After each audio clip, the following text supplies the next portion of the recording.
I went to my local Honda dealership and test drove 3 of their vehicles. 2 of them were from the CRV model, the 1.5 turbo EXL model, and the 2.4 LX model, and also tested an HRV Sport model. I decided to buy the LX model because the price was right and it was good for my wallet. A backup camera on the LX model is kind of nice to have, so I chose this CRV model over the EXL model because this thing is about $6,000 less than the EXL model. The stereo is a kind of nice component. It's pretty basic, no touch screen on it, Bluetooth integration.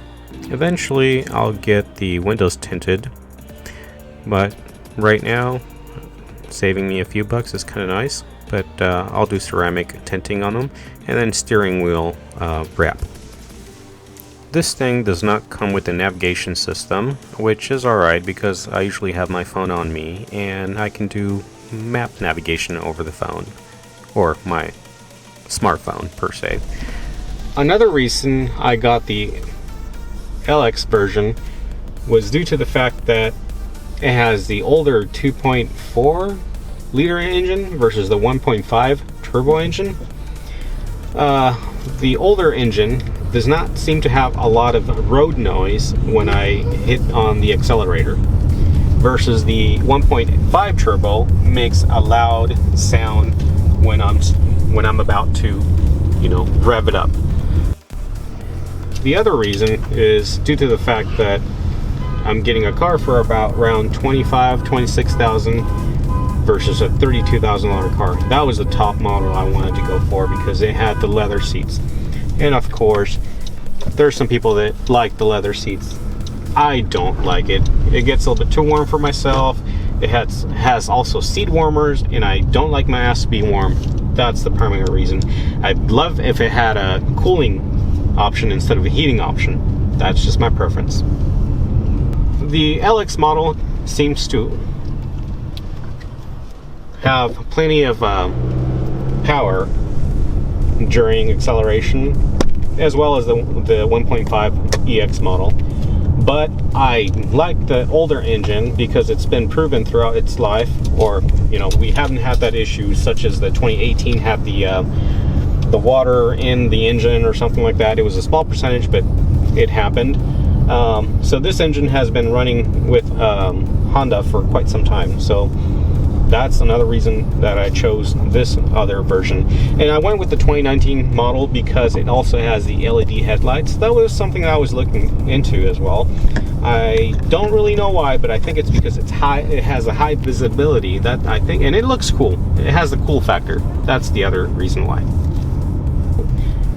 Braking and handling power, I really liked all of them because all of them had great braking power. The only one that I didn't really like the steering was the HRV. That one felt a little bit stiff. I actually rode the sports model, which had just a few upgrades in the interior and exterior. But braking, handling, it seems to be great. This one does not move like my Civic. For some reason, my Civic is a 10-year-old car, so I really like the handling. It handles just like a normal sedan. Steering handles like a car. I haven't driven a newer car for a while, but I really like the handling of it. Acceleration, braking, everything seems to be on par. This handles pretty well. As you can see, U-turns normal, like nice. I can make a nice U-turn, pretty awesome. Handling, it handles perfectly fine. Oops, just a few things maybe dropping down there. All the vehicles that I test drove have the disc brakes. I think it's great to have that because it, stopping power is really great right now. Perfect handling, I love that. Acceleration, I don't need to accelerate as much. I have kids, so I don't really need a sporty car.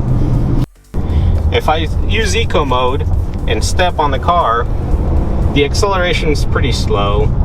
I guess that's the best mode to drive your car when it's brand new. That way you don't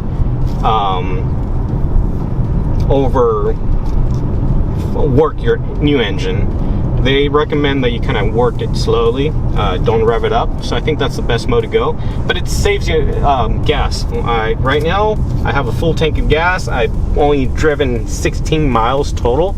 So I really can't say how that works out. But overall, it feels really underpowered, but plenty of power to move around the city. So the only oddball on this guy, I haven't seen it in any new cars because I haven't driven one, is the brake system. Brake system, kind of interesting.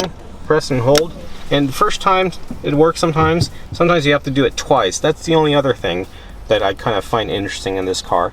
The other thing I really like is the brake hold. So when I stop at a light, if I push on my brakes and release my brakes, if that's engaged, the car will not go, which I think it's great, because on my older car I used to put the car in neutral and let my feet go off the gas and brakes. So minor little details here.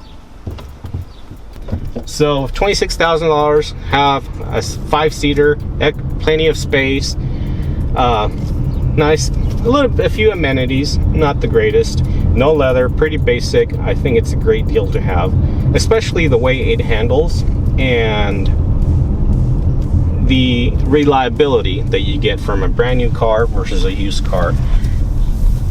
I had an excellent credit, therefore I was able to get the best deal out there.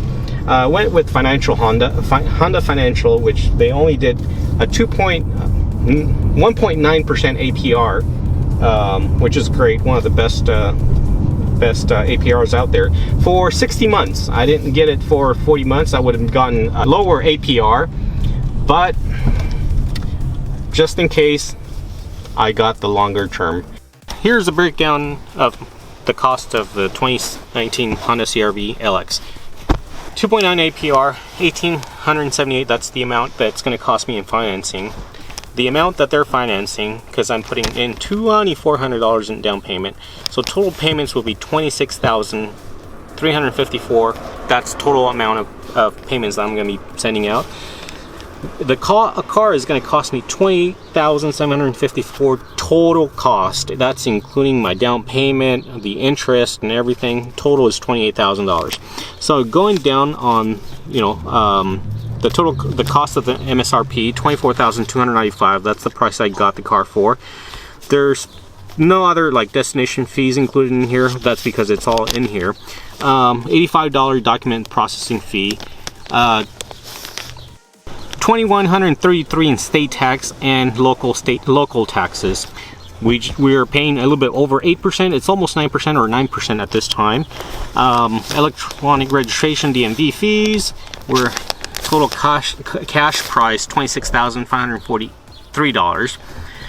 License fees, registration transfer fees, and tire fees. Total official fees, that's this total $338. State admission, nothing else. Subtotal $26,876. Here's my down payment. I would have paid $26,676 on the car.